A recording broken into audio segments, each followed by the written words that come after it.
follow my lead. We on the road to achieve success and settle for less. no need. If you could dream, you can achieve what you believe. What's going on, everybody? Crew, it's your boy Dumbbells here, coming at y'all with another video. And in today's video, I'm going to be talking to you guys about how females in particular can go about losing body fat and also toning up. Alright, so let's get into this real quick.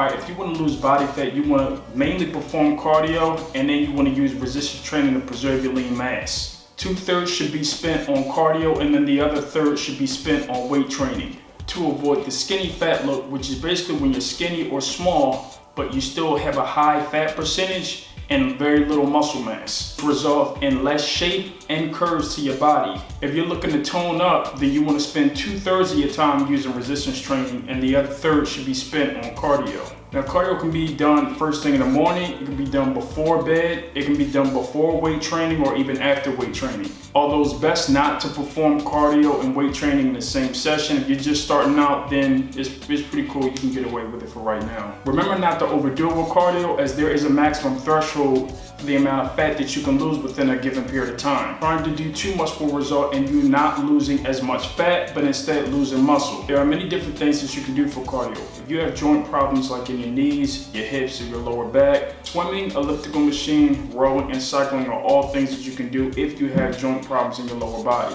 If that's not a problem for you, then you can always just stick to the treadmill or walking or running outside. Aim for at least 150 minutes a week when starting, spread across the week. You can do 22 sessions across 7 days, 25-minute sessions across 6 days, or 30-minute sessions across 5 days. You can also have multiple sessions in the course of the day in case you can't do like all 30 minutes in one session.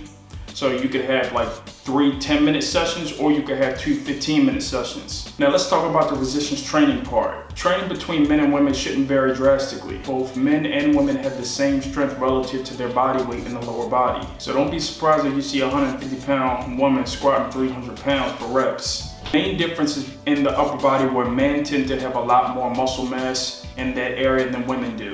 The woman as a whole will not be able to build a huge upper body unless you happen to be using some gym candy, aka steroids. However, many women find the lower body and abs to be of the most importance to obtain that hourglass figure. Although it is important to understand that to a degree, genetics and bone structure will be a pretty big deciding factor in being able to obtain that look. Now, if you're trying to build your glutes, which is your butt, hamstrings, hips, thighs, calves, everything pretty much in the lower body, then you probably need to be squatting. There's no better exercises that will build your lower body than squats. It may be nice to do 20 different exercises for your lower body, but I can almost guarantee you that all those exercises are inferior to this one exercise. Now, performing a squat can be challenging at first, particularly if you have like a lot of mobility issues.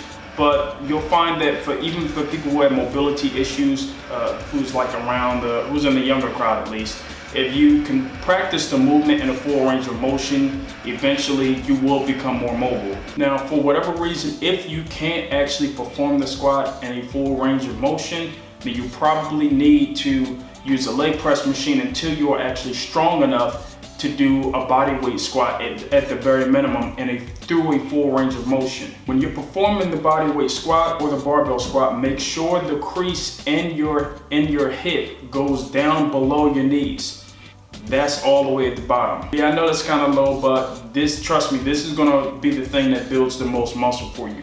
If you're trying to do partials on this, it's really not gonna give you the most benefits. Oftentimes you will see women in the gym that is doing a lot of partial stuff for the squats, and that's why they don't get the kind of development that they want. So practice doing it through a full range of motion. Remember, the crease in your hip needs to go below your actual knees in order for it to be through full range of motion. Now, you'll be starting off with a body weight squat, but eventually the goal is to try to get you to the barbell squat, where you can actually put more resistance on your legs, because that is where you want to be. That's the end goal. Now, you want to start with the body weight squats, and you want to perform that for about 2 to 3 weeks, and then you want to move to like somewhat like a goblet squat. You can do goblet squats with either kettlebell or dumbbell, it really doesn't matter. And you want to do this for another 2 or 3 weeks. Now the good thing about the goblet squat, the reason why you want to go from body weight squats to goblet squats is because number one, you're not using as much weight as the barbell squat. And number two, this actually, when you perform the goblet squat, it puts you in the right position. So it allows your back to be in the proper alignment and your chest to be up, which is what you need to carry over in order to perform the barbell squat correctly. Now, in 2 or 3 weeks, then you want to move to the barbell squat, and this is where you're going to be adding resistance either every week or bi-weekly. Now, typically once you start to get more advanced and your body starts to build up a tolerance to it, that means you're starting to kind of reach that genetic peak where it's going to be harder to increase the amount of weight. Then you're going to space out how far you can actually add more resistance and go for those PR, which is personal records. So, you know, instead of adding more resistance every week or every other week, then it might turn to every 3 weeks or every month or every 2 months or every 3 months, and trying to build up the volume until you can get to PRs. Another thing that you can do is you can start adding more variation into your leg training to build up those weak points that happens to be in your squats. So as you strengthen those, then you'll be able to progress much faster as well. And of course, the thing is, you don't even have to worry too much about this, because it's going to be a while before you get to a point where you're just going to be straight stalling and, you know, run into a plateau if you're doing it the way that I'm telling you to do it. Now for your core, the squat, you know, doesn't really matter whether it's the body weight, goblet, or barbell squat, although, you know, I'll say the barbell squat will be, you know, the best one for your core. It's training your core tremendously. Now you can also add in some planks, some good old-fashioned crunches, or do some leg raises, which works your lower abs, and you absolutely need your lower abs worked because that protects your lower back. So don't ever neglect doing your lower abs. Extremely important. You know, it's really not that hard to develop your core. You don't really need 30 different exercises in order to develop it. Just pick the right exercise and keep making it harder. Just keep adding resistance to it. Reduce your rest periods. There's all different modalities that you can use to make an exercise harder. So stop really chasing variation. You got to keep chasing the exercises. And, you know, I kind of got to go off on a tangent here. It's just something that's within the gym culture that says that, you know, the only way that you progress, the only way you can judge whether you're progressing or not, is by how many exercises you can add to a particular body part. And it's just not true. I mean, it's just like all exercises are not created equal. You have the right exercise that will give you the most benefits. If you focus on those exercises and just try to progress with those, and they will give you the most bang for your buck. You know, trying to add in too much variation, which is exercise selection, is only going to confuse you even more. So you want to try to keep this process as simple as possible. You know, get better at the movements that will actually give you the best results. Trust me, these are the exercises that you really want to go to. Now, for the upper body, you might have to start with some more machine work, just, you know, due to the fact that you have lower levels of muscle mass in your upper body. But eventually you can progress to free weights. Now you want to try to perform exercises that are working more than one muscle group, okay? So we call these like compound exercises or multi-joint exercises, all right? So, you know, instead of doing something like a cable fly for your chest, that's really only kind of targeting your chest, you want to go for you want to use like the chest press machine, for example, because, you know, the chest press machine, it'll be working your chest, your triceps, and a little bit of your shoulders. So you're working 3 muscles as opposed to trying to work just one. You know, it's greater exercise economy, and again, it builds the muscle a lot better. You're gonna perform the lat pull downs or do some rows, which will also work your back, it'll work your biceps, and it'll work your forearms as well. Now, the goal here will be to try to build as much basic strength as you possibly can within, I would say, about a month. So you want to spend probably about a month just doing these particular exercises. Keep adding weight to it, either every workout or, you know, every week or every other week. And then for about, do that for about a month. The bench press, pull-ups, and the press will be the most important exercise that you do for your upper body.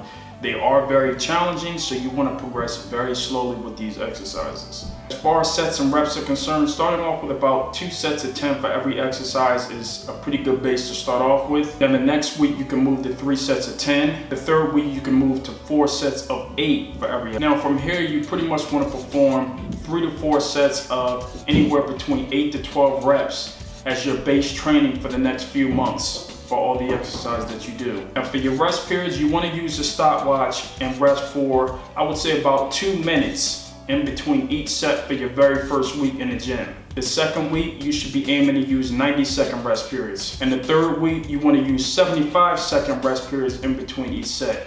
And always remember, use a stopwatch. Don't, try to count it in your head or anything like that. Use a stopwatch, use your phone. But for right now, there you have it. I'm gonna add more to this depending on the response that I get from y'all. If I can get 20 likes on this, then I'll add more to this series, or I'll make it a series rather. Or if I get 20 comments in the comment section saying more please, then I'll also add more to this.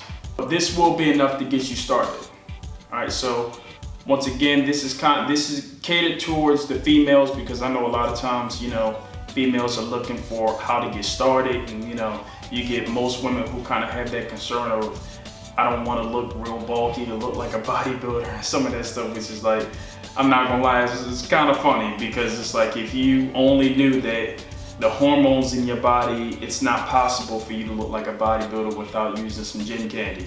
But other than that, you can build your body beautifully if you just get into the gym. Try to train similar to the way men do, because again, there shouldn't really be that many differences in your training. You can build the best body that you want to build by training just like a guy does. You know what I mean? So don't try to go for the fluffy wuff exercises. Try to stay very shy away from that. I know that it looks very impressive in the gym, it looks cool and all of that kind of stuff, but I can assure you they're complicating something that doesn't need to be complicated. The exercises that I just laid out for you are all you need. If you only focus on squats for your lower body, you will build your lower body tremendously. It will build your calves, your hips, thighs, hamstrings, everything in your lower body, and also your core. You know what I mean? So just concentrate on the exercises that I laid out for you. Try to use this or apply it if you can. Hope you get the results that you're looking for. But anyway, I hope that you enjoyed the video. I'll be coming back with y'all soon with another video. In the meantime, take it easy. Peace.